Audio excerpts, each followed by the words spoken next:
পুরো পৃথিবীকে অবাক করে স্যামজোস মাইন দুর্ঘটনায় আটকা পড়ে 33 জন শ্রমিক। এই দুর্ঘটনা শুধু দুর্ঘটনাই ছিল না, বরং তা পরিণত হয়েছিল এক অসম্ভব জীবনযুদ্ধের গল্পে। পুরো 17 দিনের চেষ্টায় চিলি গভর্নমেন্ট শ্রমিকদের খুঁজে তো পেয়েছিল, কিন্তু এখন সমস্যা হলো পুরো 69 দিন 2300 ফিট মাটির নিচে আটকে থাকা এই শ্রমিকদের কিভাবে বাঁচিয়ে রাখা যায় এবং কিভাবে তাদের উদ্ধার করা যায়। হ্যালো অ্যান্ড ওয়েলকাম ব্যাক এই ভিডিও দ্বিতীয় পার্টে। আগের ভিডিওতে আমরা দেখেছি কিভাবে চিলি অ্যাটাকামা মরুভূমির 120 বছর পুরনো একটি মাইন দুর্ঘটনায় 33 জন শ্রমিক আটকা পড়ে এবং কিভাবে 17 দিনে 2300 ফিট ডিলিং করে শ্রমিকদের খুঁজে পাওয়া যায়। এখন ভিডিও দ্বিতীয় পার্টে আপনারা জানবেন শুধু 3 দিনের খাবার নিয়ে 17 দিন তারা কিভাবে বেঁচেছিল, আর 69 দিন তাদের এই যৌনের ভিতরে কিভাবে জীবিত রাখা হয় আর কিভাবে উদ্ধার করা হয়। শ্রমিকদের সুপারভাইজার লুইস উরজুয়া ধস হওয়ার পরপরই প্রথমে একটি নিরাপদ জায়গায় গিয়ে আশ্রয় নিতে বলেন, কিন্তু তাদের কাছে খাবার ছিল মাত্র 3 দিনের জন্য। এই দুর্ঘটনা ছিল এতটাই অপ্রত্যাশিত যে কোনো রকম প্রস্তুতির সুযোগও তারা পায়নি। শুরুতে শ্রমিকদের কাছে শুধুমাত্র কয়েকটা ক্যান টুনা ফিশ, কিছু বিস্কুট আর দুধ ছিল। সুপারভাইজার খুব সাবধানতার সঙ্গে খাবার বন্টন করেন। প্রতিদিন প্রত্যেককে 1 চামচ টুনা আর 1 চামচ দুধ দেওয়া হতো, কিন্তু সেই রেশনও প্রত্যেক দিন নয়, একদিন পর পর দেওয়া হতো, যাতে খাবার কিছুদিন বেশি সময় ধরে চলে।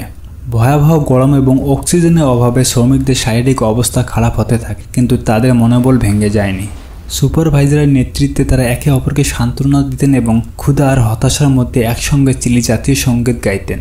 তারা বুঝতে পেরেছিলেন বেঁচে থাকাটা তাদের জন্য একমাত্র অস্ত্র, কেননা ধসের এত গভীর থেকে বের হওয়া এতটাও সহজ ছিল না। 17 দিনের পরিশ্রমের পর শ্রমিকদের খোঁজ পাওয়া গেল। এখন কাজ ছিল 6 ইঞ্চি ড্রিলিং পাইপ বার করে সেখানে ক্যামেরা পাঠানো। একটি 6 ইঞ্চি পাইপের মাধ্যমে সিসিটিভি ক্যামেরা এবং ফোন পাঠানো হয়, যাতে তাদের অবস্থা দেখা যায় এবং তাদের সঙ্গে যোগাযোগ করা যায়। ক্যামেরায় দেখা যায় শ্রমিকরা দুর্বল হয়ে পড়েছেন, শরীরের উপর কোনো জামা নেই এবং অনেকেই একেবারে অবসন্ন।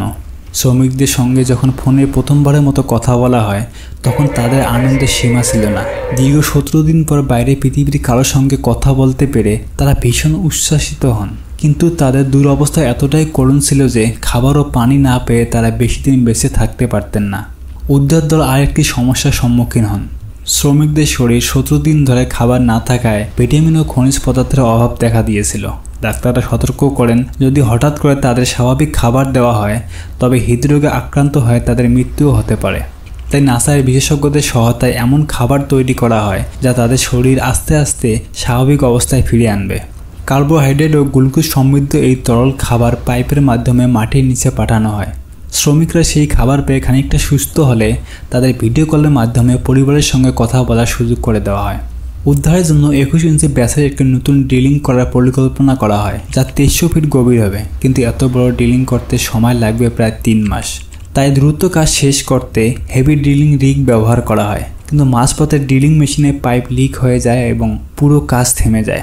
এই অবস্থায় আরেকটি কোম্পানি নতুন ধরনের ড্রিলিং টেকনোলজি সরবরাহ করে যা কাজে সহায়তা করে। অবশেষে কয়েক সপ্তাহ অক্লান্ত পরিশ্রম পর ড্রিলিং সম্পূর্ণ হয়। এখন শুধু অপেক্ষা শ্রমিকদের নিরাপদে উদ্ধার করা। কিন্তু 21 ইঞ্চি পাইপ দিয়ে শ্রমিকদের উদ্ধার করা এতটাও সহজ ছিল না, কেননা প্রতিটি শ্রমিককে বের করতে প্রায় 1 ঘন্টার মতো সময় লাগবে। এই দীর্ঘ সময় ধরে যদি অক্সিজেনের সরবরাহ নিশ্চিত না করা হয় তাহলে শ্রমিকদের জীবনও যেতে পারে, আর এটাই ছিল একটি বড় চ্যালেঞ্জ। আর তাই নাসার কাছে সাহায্য চেয়ে একটি 21 ইঞ্চি ক্যাপসুল বানাতে বলা হয়, যাতে উদ্ধার করার সময় যদি ক্যাপসুল মাঝপথে আটকা পড়ে যায় তারপরও যেন শ্রমিকদের কোনো সমস্যা না হয়। নাসা এর নির্দেশনায় তৈরি ক্যাপসুলটি এমনভাবে ডিজাইন করা হয় যাতে শ্রমিকদের অক্সিজেনের অভাবে কষ্ট না পায়। এই ক্যাপসুলে অক্সিজেন সিলিন্ডার এবং কমিউনিকেশন সিস্টেম রাখা হয়। যদি ক্যাপসুল মাঝপথে আটকা পড়ে যায় তবুও শ্রমিকরা বিপদে পড়বে না। 65 দিনের মাথায় ড্রিলিং শেষ হয় এবং উদ্ধার অভিযানের জন্য প্রস্তুতি নেওয়া হয়। এখন ক্যাপসুল ব্যবহার করে একে একে প্রত্যেকটি শ্রমিককে উপরে তোলার কাজ শুরু হবে।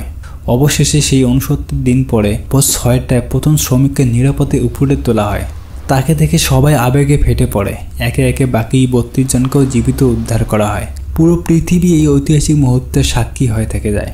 টেলিভিশনের পর্দায় সরাসরি সম্প্রচারিত করা হয় এই অসাধারণ উদ্ধার অভিযানের পুরো ঘটনা। শ্রমিকরা যখন উপরে উঠে আসছিল তখন তাদের মুখে একটি প্রশান্তির হাসি ছিল। প্রেস যখন শ্রমিকদের প্রশ্ন করেন আপনারা কিভাবে শুধু 3 দিনের খাবার নিয়ে এতদিন বেঁচেছিলেন, আপনাদের বেঁচে থাকার মূল মন্ত্র কি, উদ্ধারকৃত প্রথম শ্রমিক লুইস উডজুয়া বলেন, আমরা কখনো আশা হারাইনি, আর এটাই আমাদের বেঁচে থাকার মূল মন্ত্র ছিল।